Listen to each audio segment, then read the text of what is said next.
আয় বাবা, আমার অপূর্ণ স্বাদ পূর্ণ করে।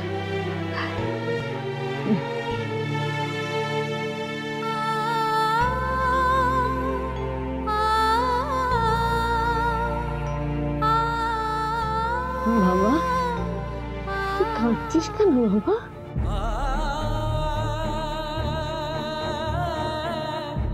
জন্মান্তরের ঋণ তো আমার শোধ হয়ে গেছে, এবার তো অনেক দূরে যেতে হবে আমায়। তাহলে মা আমায় আবার টানছে কেন? কেন এত মায়ের কথা মনে পড়ছে আমার?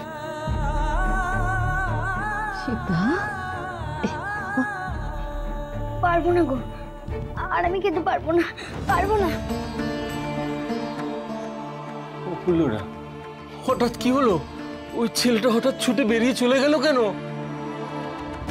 তাই তো, কি হয়েছে ওর?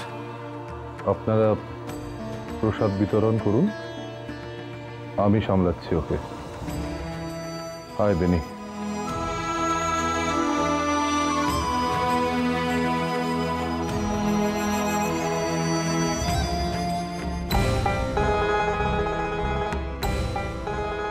মা, মা গো,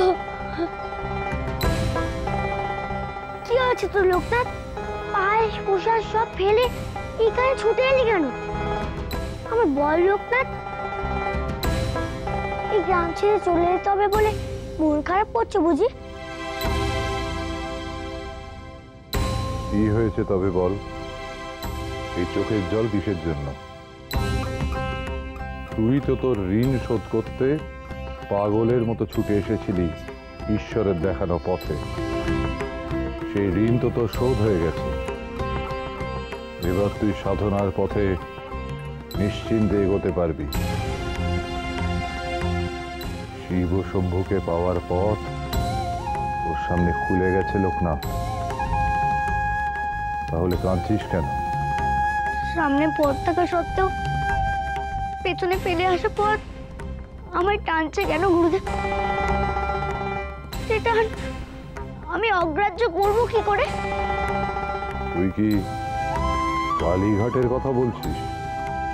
না গো, তবে মায়ের বাড়ির পথ, আমার ফেলে আসা গ্রাম।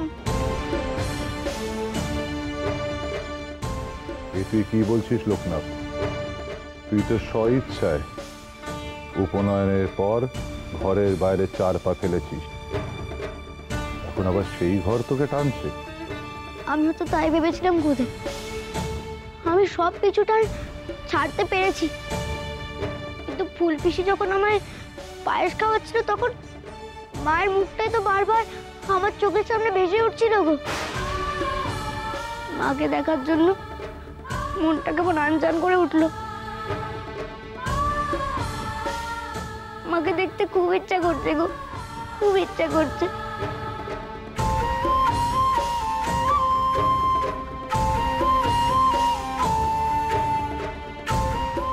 তুই কাঁদছিস কেন বাবা? লোকটাদের কথা শুনে আমারও যে মায়ের জন্য মন কেমন করে উঠলো গুরুদেব। এতদিন বাদে মনকে কেন এইভাবে কাঁদাচ্ছিস লোকনাথ? দেখ, তোকে দেখে বেনিও কাঁদছে। তোদের যে এবার সব মোহ মায়া কাটাতে হবে বাবা। সব পিছুটানকে ছুঁড়ে ফেলে দিয়ে সাধনার দ্বিতীয় ধাপে পা রাখতে হবে। মন শক্ত কর লোকনাথ, আর মায়ার শিকড়ের বাঁধনে জড়াস না। তবে তাই চলো গুরুদেব, আমরা আজকে এখান থেকে চলে যাই। যতক্ষণ এখানে থাকবো তত বেশি মায়ার জালে জড়িয়ে পড়বো গো। চলো। কি বললি তুই? চলে যাবি? তুই চলে যাবি এখান থেকে? আমার জন্মান্তরের সব ঋণ তো শোধ হয়ে গেছে গো ফুল পিসি। আমাকে তো এবার যেতে হবে। লোরা, সীতানাথকে তুমি আটকাও। আমার কথা শুনবে না? আগেও শুনিনি। সীতা, ঋণ শোধ হয়ে গেছে এ কথা বললেই হলো বুঝি? হ্যাঁ, এই যে আমি পায়েসান্ন রাঁধলুম, সেটা কি তুই পুরো খেয়েছিস? বল দেখিনি। তারপরে সেই যে ভাত রেঁধেছিলাম, কত কিছু খাবার দিয়েছিলাম, তুই তো সেই আমার রান্না করা বাড়া ভাত ফেলে রেখে চলে গেলি। মনে নেই সে কথা? হ্যাঁ, বলে দিল ঋণ শোধ। আর আর আর তুই যদি চলে যাস তাহলে আমার মরা মুখে আগুন খেয়ে দেবে সীতা। সেসব বুঝি ঋণ নয়। তুই আমাদের সবাইকে কাঁদিয়ে এইভাবে চলে যাস নে সীতা। তুই আমাদের গায়ের সৌভাগ্য। তুই চলে গেলে কি বিপদ ঘনিয়ে আসে কে জানে সীতা। যাস নে বাবা। হ্যাঁ সীতানাথ, আমরা কেউ চাই না তুমি এই গাঁ ছেড়ে যাও। আমি তো সীতানাথ নই গো। তুই আমার সীতানোস? হ্যাঁ, পিসি গো, তুমি তো জানো বলো, আমি জন্মান্তরে সীতানাথ। আমি তো এ জন্মের লোকনাথ হয়ে জন্মেছি বলো। আমাকে যে এ জন্মের কাজগুলো সম্পন্ন করতে হবে। আপনাদের অবগত হবার জন্য বলি, লোকনাথ ইহ জগতে জন্মেছে শুধু লোকের হিতের জন্যই, লোকের নাথ হবার জন্য। তাই আপনাদের কাছে আমার অনুরোধ, ওকে যেতে দিন। সাধনার অনেক উচ্চ স্তরে ওকে যেতে হবে। দয়া করে আপনারা ওর পথের বাধা হয়ে দাঁড়াবেন না। না, আমার সীতানাথ আমাকে ছেড়ে কোথাও যাবে না, কোথাও না। মা, আপনি ওর গত জন্মের ভালোবাসার শিকড় না কাটলে ও সাধারণের হিতের জন্য সাধনার পথে কি করে এগোবে? দয়া করে অনুমতি দিন, ওকে নিয়ে যাই। আর এক মুহূর্ত অপেক্ষা করতে পারবো না আমরা। এই যে ঈশ্বরের নির্দেশ মা, তাকে অমান্য করার জোর আমার আপনার কারও নেই। এই কথার পরে আর কি করে তোকে আটকাই বাবা? শুধু শুধু একটা চাওয়া আমার, একটা রাত শুধু আমার কাজটিতে তুই থাক বাপ। তোকে দু চোখ ভরে দেখি, হয়তো আর কোনোদিন তোকে দেখতে পারবো না বা। ধরে নে না, এটা আমার তোর কাছে শেষ চাওয়া। আসবি আমার ঘরে, একটা রাত থাকবি?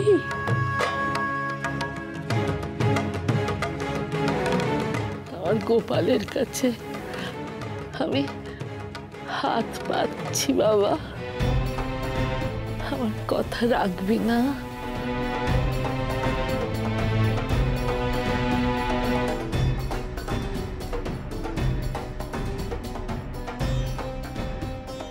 আমি জানি সীতা, আমি তো তোর মা নই, কিন্তু ছোট্টবেলা থেকে তোকে তো তোর মায়ের মতনই বুকে পিঠে করে মানুষ করেছি বাবা।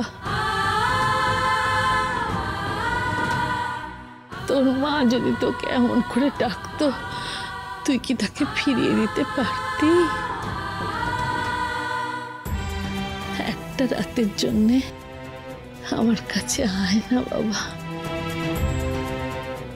আমার পাশটিতে তুই ঘুমবি, আমি তোকে ঘুম পাড়িয়ে দেবো। হ্যাঁ, আয় লোকনাথ, আমি এতদিন ধরে তোর জন্য অপেক্ষা করে আছি। আর এত কাছে এসেও তুই আমার কাছে আসবি না? তুই তো সবার ডাক শুনিস লোকনাথ, মায়ের ডাক তুই শুনবি না? আয় বাবা, আমার কাছে আয়। মা,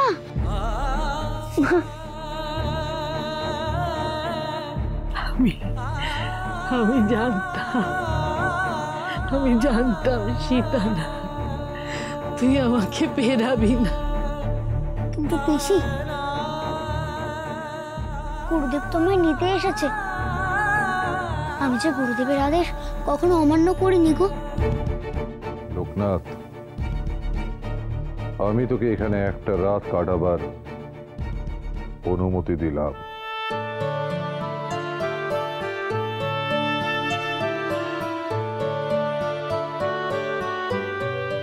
এই রাতটা তুই যদি না কাটাস তাহলে তোর ফুল্লরা পিসির চাওয়াটাই পরজন্মের ঋণ হয়ে থেকে যাবে। তাতে তোর সাধনার ব্যাঘাত ঘটবে, আর গুরু হিসেবে আমি কখনোই সেটা হতে দিতে পারি না। তার চেয়ে কাল সকালে আমরা রওনা হব। বেনি আর তুই যাবি আমার সঙ্গে হিমালয়ের উদ্দেশ্যে। তাহলে আজ আমি তোমার কাছে থাকবো পিসি। গুরুদেব তো আমায় অনুমতি দিয়েছে। ওরে ফুল্লরা, এতদিনে তোর গোপাল তোর দিকে মুখ তুলে চেয়েছেন রে। তোর সীতানাথকে শুধু পায়েস খাওয়ানো আর পুজো করাই নয়, গোটা একটা রাত তুই তাকে আদর যত্ন করতে পারবি। ফুল্লরার কুটিরে তো আপনাদের সকলের স্থান সংকুলন হবে না, তাই বলছিলাম আপনি এবং আপনার শিষ্য আপনারা যদি দয়া করে আমার আতিথ্য গ্রহণ করেন তাহলে সত্যি আমি ধন্য হব। বেশ, আজ রাতের জন্য তো আমাদেরও আশ্রয়ের প্রয়োজন। আমরা আপনাদের আতিথ্য গ্রহণ করলাম। কাল ভোর হলেই আমি আর বেনি এসে তোকে নিয়ে রওনা দেব। চলুন জমিদার মশাই। আসুন আসুন আসুন আসুন গুরুদেব। চল বেনি।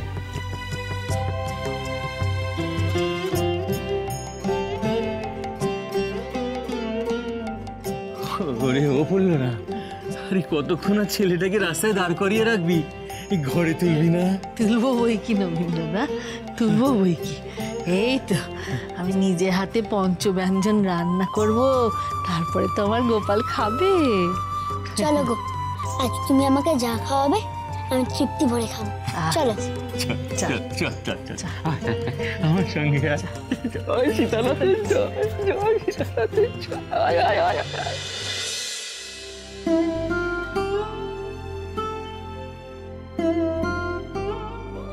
আজকের এই সুখটুকু বুকে নিয়েই যেন চোখ বুঝতে পারি ঠাকুর, তুমি দেখো।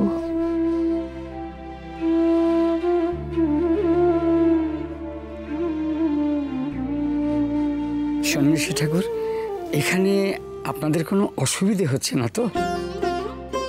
সন্ন্যাসীরা তো পথে ঘাটেই দিন যাপন করে, সেখানে এই আশ্রয় তো স্বর্গ। আপনি বিন্দুমাত্র চিন্তা করবেন না, আমাদের কোনো অসুবিধা হচ্ছে না। আপনারা সন্ন্যাসী মানুষ, সপাক আহার গ্রহণ করেন জানি, কিন্তু চিড়ে দই ফল এগুলো গ্রহণ করতে আশা করি আপনাদের আপত্তি হবে না। যা এনেছেন এখানে রেখে যান মা, আমরা এই আহারই গ্রহণ করব।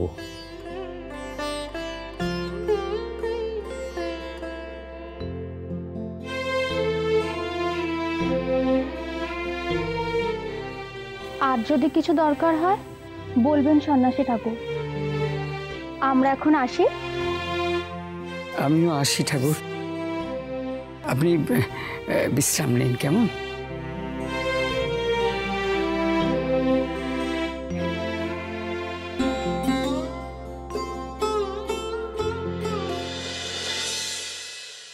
খা না বাবা, দেখ দেখ দেখ তোর সব পছন্দের খাবারগুলো করেছি, খা শোনা। জানিস সীতানাথ, আজ না তোর কল্যাণে ফুল্লোরাও আমাকে কিরকম 5 পদ সাজিয়ে খেতে দিয়েছে, নইলে তো রোজই ওই শুধু খিচুড়ি আর খিচুড়ি। আজ একটু অনেকদিন পর আনন্দ করে খাবো। মনে মনে তো ভেবে রেখেছিলাম সীতানাথ যেদিন আসবে সেদিন পঞ্চব্যঞ্জন রেঁধে খাওয়াবো। ও তাই বুঝি তুই ওই বাৎসরিকে 5 পদ রাখছিলিস? হা, আর ওসব কথা কেন? আচ্ছা নবীন দাদা, তুমি একটু মন দিয়ে খেতে পারো না? তুমি বুঝি সীতানাথের বাৎসরিকের কথা বলছো নবীন খুড়ো? না না, কারো বাৎসরিক নয় বাচ্চা, কারো বাৎসরিক নয়। তুমি খাও মন দিয়ে। সীতানাথ, তুমি যে এখনো কিচ্ছু খাওনি, হ্যাঁ? কেন বাবা? খা না শোনা। এই জন্মে আমি যে তোমার সীতানাথ নই গো পিসি, আমি তো মরে গিয়েই। না না না, আজ রাতটুকু তুই আমার সীতানাথ, তুই আমার সীতানাথ। এই শান্তিটুকু তুই এই বুড়িটাকে দে বাবা। আর ছাড়ো তো এই সমস্ত কথা, এখন ছাড়ো। আচ্ছা ঠিক আছে, সেই ছেলেবেলার মতো আমি তোকে খাইয়ে দিচ্ছি। হ্যাঁ, খালি আমাকে কেন খাওয়াতে চাইছো তুমি পিসি? সারাদিন তো তুমিও কিচ্ছু খাওনি। ওরে তুই খেলেই তো আমার খাওয়া হয়ে যায় রে বাবা। আমার খিদে নেই রে বেনি, আয় তোকে বরং খাবারটা মেখে দিই, তুই খেয়ে দে, একটু বিশ্রাম কর।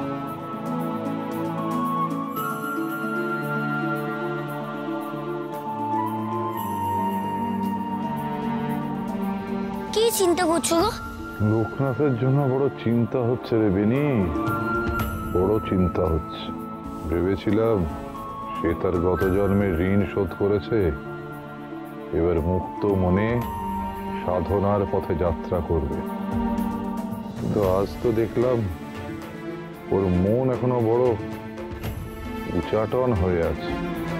কালীঘাটে পৌঁছানোর পরও তো এমন করে নিজের মায়ের কথা ভেবে ও কাঁদেনি কখনো। আমারও যে মায়ের জন্য মন কেমন করে গো। তুমি বকরি হলে আমি তোমায় বলি না। মোচ, চোখ মোচবেনি।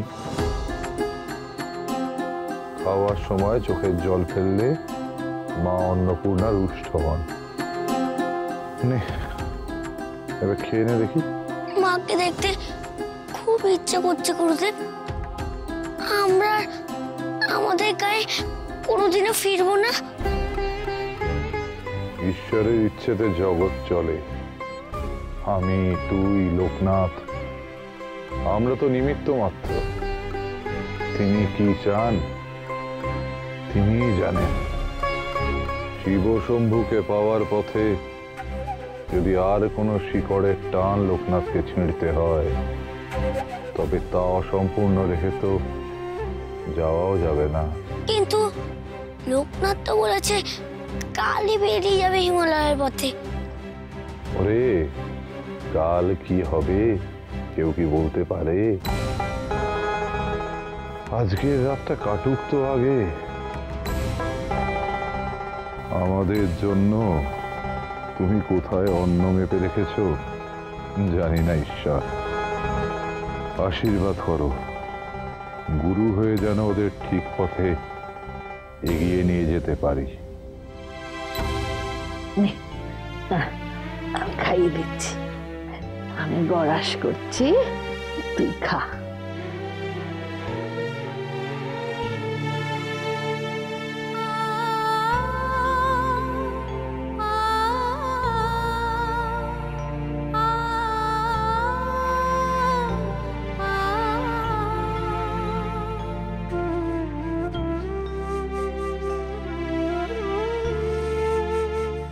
এবার আমি তোমায় খাইয়ে দিই।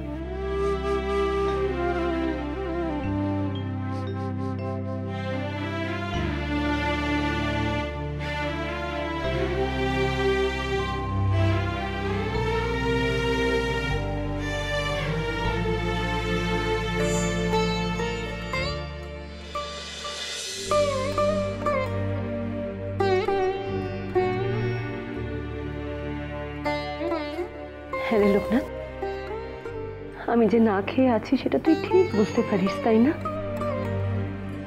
তুই তো আমার দুঃখ কষ্ট সব বুঝিস লোকনাথ। এই জন্যই তো আমি তোকে ছেড়ে এক দণ্ড থাকতে পারি না। তুই কেন আমাকে এভাবে রোজ রোজ খাইয়ে দিস না বল দেখি? এই ভুল্লোরা, সীতা না তো কাঁদছে, তুইও কাঁদছিস। তোরা জানিস না খাওয়ার সময় কান্নাকাটি করতে নেই, গোপাল ঠাকুর রাগ করবেন যে। কি করি বলো তো নবীন দাদা, আমাদের সীতা নাচছে আমার সমস্ত শখ পূরণ করে দিচ্ছে গো। তাই আপনা আপনি এই চোখের জল নেমে যাচ্ছে, সুখের কান্না করে, সুখের কান্না। এইভাবে কেন বারবার মাকে দেখছি? মাকে মানে খুঁজছে, কিন্তু আমি তো সব পিছু টান ছেড়ে সন্ন্যাসী হতে বেরিয়েছি। তবে এই কিসের টান?